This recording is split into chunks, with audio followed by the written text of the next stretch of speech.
Yes, I agree. I agree.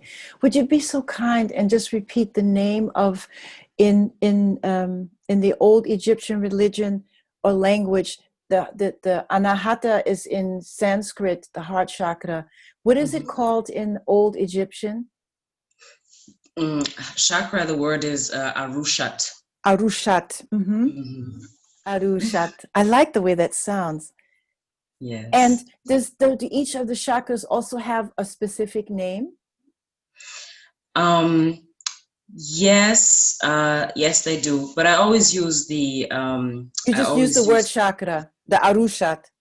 Arushat. Well, yeah, Arushat is for chakra, and then the Mm-hmm. different Arushats have a specific name, but I always use the English term Okay. just in order for Mm-hmm. everybody to know And what I'm in talking this system, are there, because in the Hindu system, there are more. Most people speak of 7 or 8, but there are even more. There are many more, and there are also chakras in the hands and the feet Yes, as yes, yes. well. So I'm sure the systems are this probably very much the same. But we can talk about that another time. That's something for a private conversation. But Yeah. it's the same. It's my teachers taught me that there are at least 9. Mm-hmm. Um, but there again, I kind of just focus on the 7 that most people know, Mm-hmm. Mm-hmm. because at the end of the day, the ones that are most important to me, of course, that they don't have to be most important for everyone else, but for Mm-hmm. me is the heart chakra, heart Arushat, the root Arushat, and The the crown. crown.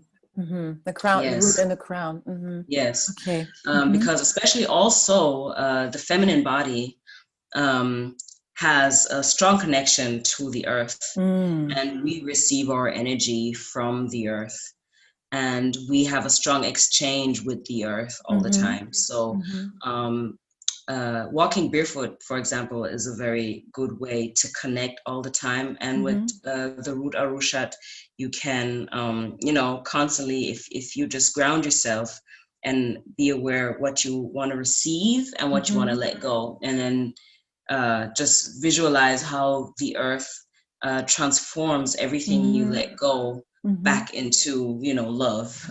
And then it rises back up in you and opens your heart, and Mm-hmm. all that Mm-hmm. good stuff. So of course they're all important, and Mm-hmm. there are different days where I feel a stronger connection to, especially also the sacral, to touch Mm-hmm. your womb Mm-hmm. and to connect with your womb and to listen to what she's saying. Mm-hmm. um, but the root and the heart are very, very central. Yeah. Mm-hmm. Mm-hmm. Mm. Wonderful. Wonderful. I have maybe 1 or 2 more questions. Is that okay? And Sure, I sure, have sure, the sure. feeling that I'm just getting so much information. What I would like to do is like start my writing and then send this to you for your approval. And then if I have questions, I don't want to take up too much of your time, but I would like to just make sure that I've quoted you correctly and that this is the direction it's going in. Because what's important for me is what I wrote in the abstract is that this is, I link this to just not regular activism, but I call it spiritual activism. And for me, yoga or any type of spiritual practice, especially within our community, is a form of out loud resistance, but out Yes. loud, not in the sense of screaming loud, in terms of volume, but just what you emanate from your body, from your being, from who you are. So I would like to hear you talk a little bit more about this as a form of resistance or resilience or whatever, how you might like to name it. Yeah.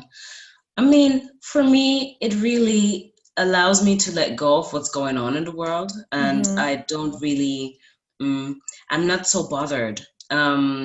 Especially now in times like these, Mm-hmm. where there's a lot going on Yeah. that affects the whole world kind of equally. Yeah. Um, and especially I think when it comes to racism, when it Mm-hmm. comes to, you know, the George Floyd thing and things of that nature, because we all know that wasn't a first and a last and a only. It was Mm-hmm. one out of many situations. It This has was just been going on for 400 years. exactly, it was just in everyone's faces, and Yeah. everyone You was can like, just oh my film God. it now with your smartphone. Exactly. And then I think for me, I look at things totally different than most people do. Mm-hmm. And I think yoga definitely helps me with that, because I don't place so much focus on what is going on outside of me. I will get the news. I will see, okay, Mm-hmm. that's what's happening. Okay, Mm-hmm. numbers and COVID are rising and whatever. And no, they're marching here, or no, this is happening. But I never really get emotionally attached and involved. Like, oh my gosh, and no, and I will form my opinion, but I will keep all the energy within myself. I Mm-hmm. don't send out energy to anything. If I do send out energy, it is energy of love and healing that I Mm-hmm. send out to the world, and transformation, because this Mm-hmm. planet needs a drastic transformation towards love.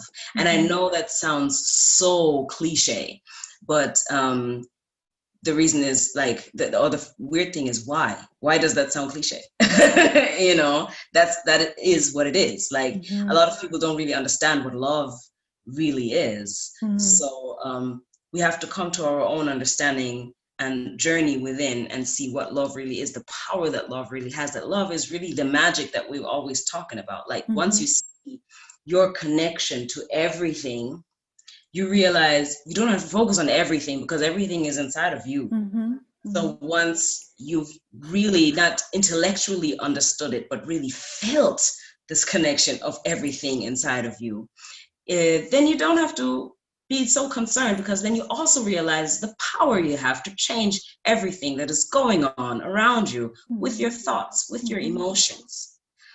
So that's what yoga is, accessing your own power, your own magic, and letting go of being influenced and triggered from outside, because that's what commercials do. That's what the news does. They Mm-hmm. constantly want to trigger you. They Mm-hmm. constantly want you to live in fear. They constantly want you to do something or feel something.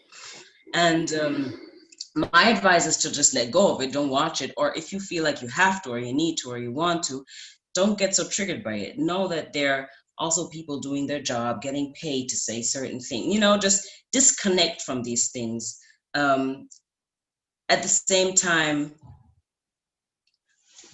what helped me also a lot when it comes to, for example, if we look at another layer in this whole situation, what is going on in the world, a lot of people have also been talking about, conspiracies and stuff. And for me, it is very important that when we, for example, find out certain things that are going on in the world that sound unbelievable or horrible, try to find a connection to those horrible things. Mm-hmm. Because some people just deny it and say, no, that's not possible. I don't believe that this is going on in the world. Or some say, this is so horrible. I hate these people. I want to, hurt them and kill them or whatever. What I did, I tried to find a connection. I tried, okay, how much of this horrible is within me? Mm-hmm. How much of this horrible did I co-create? Mm-hmm.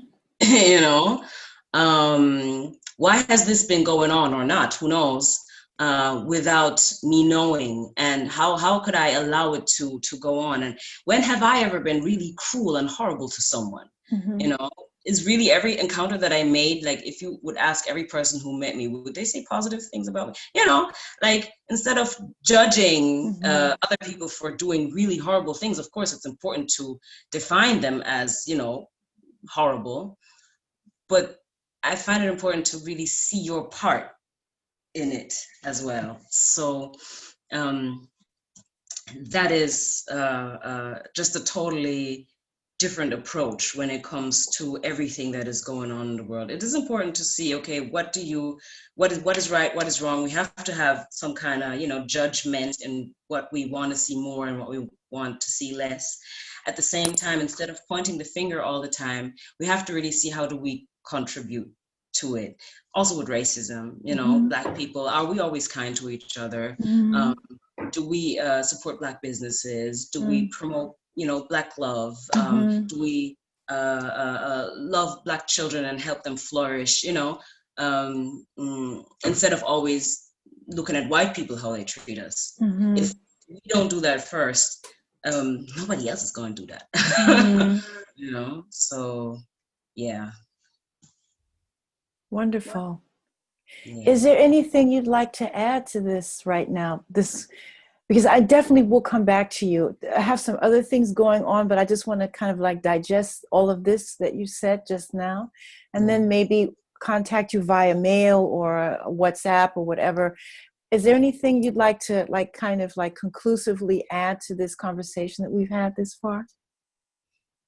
I mean, maybe just to be aware of our power, you know, that we really create this world, that every, like, you know, as I say, as above, so below, and that everything that you experience and see around you, it really started from within you. Mm-hmm. So to realize and remember your power in every situation, because things can happen to you, but the way you respond to it really can change the whole narrative. Mm-hmm. And that's when you become, you know, an active creator instead of just somebody who perceives. Mm-hmm. And I think with when it comes to diseases, when it comes to racism, when it comes to injustice, when it comes to political decisions or whatever, focus on the power within. Mm-hmm.